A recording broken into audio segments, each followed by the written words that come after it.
I wanted to come on this trip to Ukraine to see what World Jewish Relief is doing for the people out here, because WJR has done so much for my family.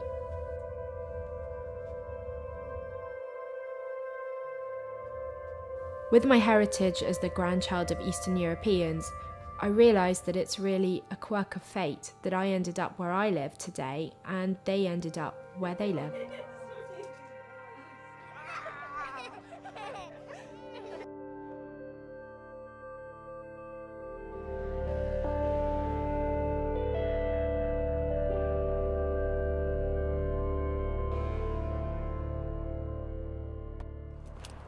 My name is Gabrielle. I'm married with 2 small children. Before going to Ukraine, I went to visit my great-auntie Paula, my late grandma's sister, to find out more about how she and Grandma Susie managed to escape Nazi Germany. Oh, hello, my darling. How lovely to see you, sweetheart. At the age of 86, she now has 3 daughters, 13 grandchildren, and 20 great-grandchildren. Grandma Susie and Auntie Paula arrived in Britain on the Kindertransport, a rescue mission for Jewish children from Nazi Germany and Eastern Europe. My grandma, Susie Bradfield, wrote a book about the experience, and I wanted Auntie Paula to tell me what she remembered. We arrived at Liverpool Street station, and that remains for us forever. You know, the memory of it. We had our lovely coats on and we needed it. It was very, very cold. Their journey was made possible by World Jewish Relief, known back then as the Central British Fund, and records still exist showing the support WJR gave to my family during their early days in England. It says here Manfred had mumps. Guarantee section agreed to refund 3 and 8 for chemist bills. Yeah. And so then they're giving some clothing, even elastic stockings. Oh, as I say, they made our living possible.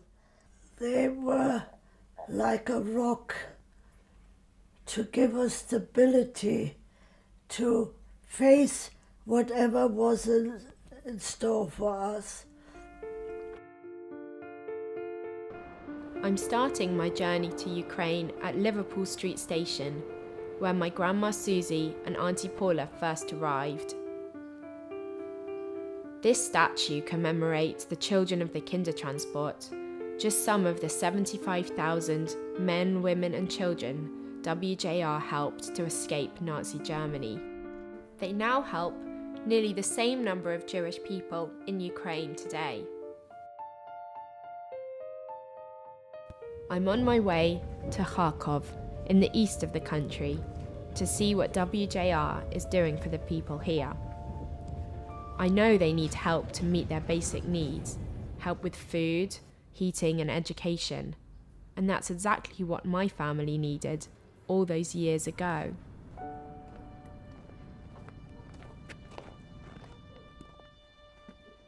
This morning, I'm meeting a Jewish family who would be living in abject poverty without WJR. Hi, nice to meet you. Nice to meet you. Come in.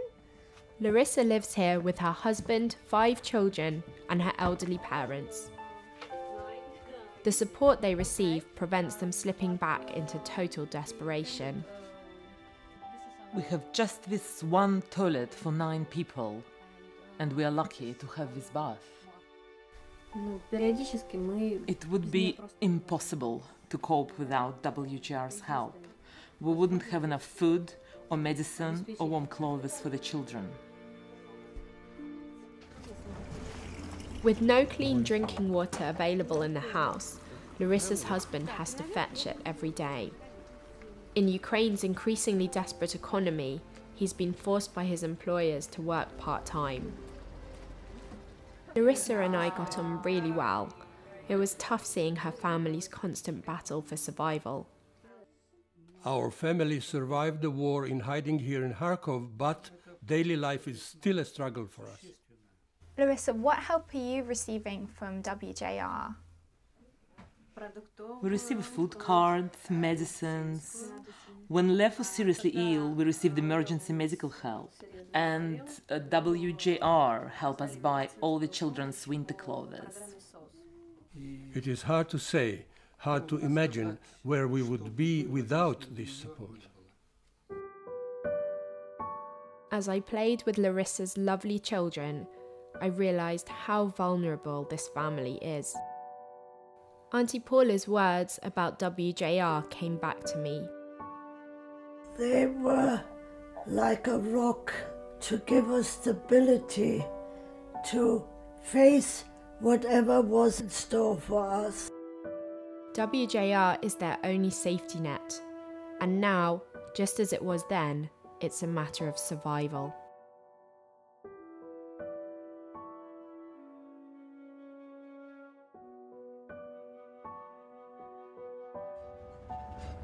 I want to see what life is like in Ukraine now for people of my grandma and great-auntie Paula's generation, so I'm going to visit Svetlana. She's 77 and lives alone with just her beloved dog for company in a very cold, dilapidated house. Svetlana's so pleased to see me. Apart from her home care worker, my visit is the first she's received in over 2 years. She tells me about her life in the town as a child and what she remembers of the Jewish holidays.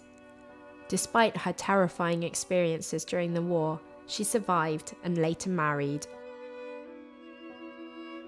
I've had so many illnesses, so now I'm completely homebound. I receive medicines and a food card. I am very thankful for this support because it literally keeps me alive. Svetlana moved here with her husband 20 years ago, but he died shortly after. Since then, she's been completely alone. In wintertime, it's very, very cold in here. All the windows and the doors have gaps and cracks. I'm freezing during the winter months. The bitter wind and snow get inside my home. I find it unbearable to live here. It's so cold and no one comes to see me. I feel so alone. I don't know how I'll survive another winter.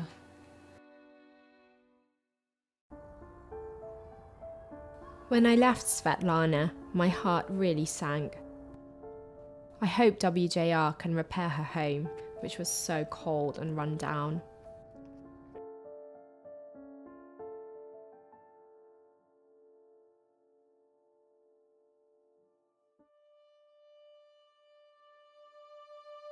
Apart from poverty, one of the greatest hardships for the elderly is loneliness.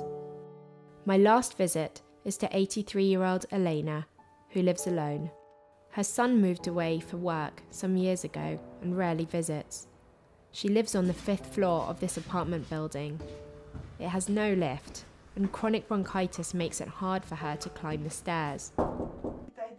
As part of a new WJR project called COPE, Jewish school children like these visit the elderly every week, bringing the generations together to combat loneliness.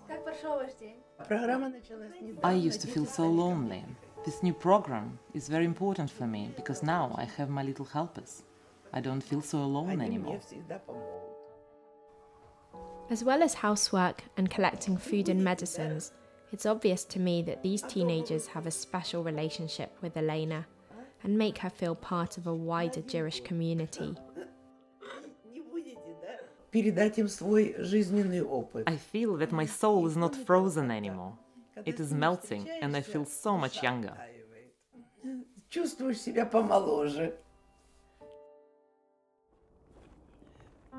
Being part of a Jewish community is essential for Elena. To help me understand why, she brought me here to Drobitsky Yar, where 16,000 Jewish people were murdered by the Nazis. The main graves are over there in the ravines. People were taken here like dead cattle, but the difference is they were not dead. They were buried alive. Elena, did you know any of the people that came here and didn't come back? Of course, because they were our neighbors and they were my school friends. We were sharing the same room in the ghetto, and they were taken to WJR, and they never came back.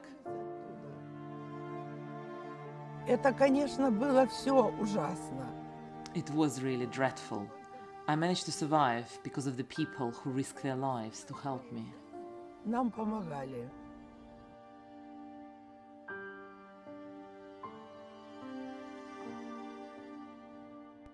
Я чувствую, когда прихожу сюда.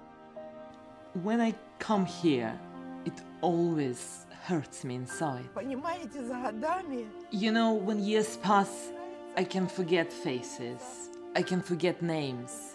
But what happened here is impossible to forget. Забыть невозможно. I will never forget it.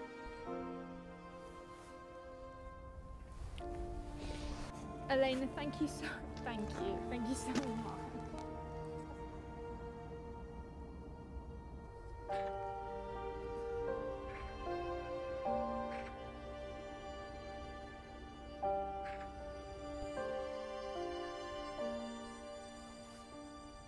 I think it really brings home to me the absolute peril that my family were in when they came to Britain.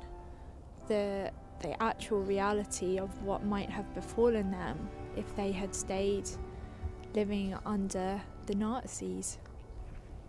I'm so glad that we're who's safe in Britain are able to do a little bit to help some of the people like Elena and Svetlana who've had such terrible experiences in their life, and now they still have, you know, such a tough life.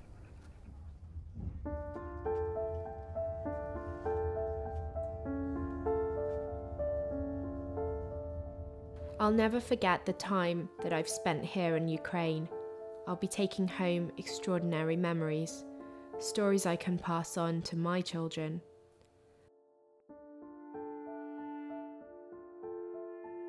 World Jewish Relief saved thousands of lives at the darkest time in Jewish history, including my own family, and now it continues to save the lives of Jewish families who live in desperate conditions.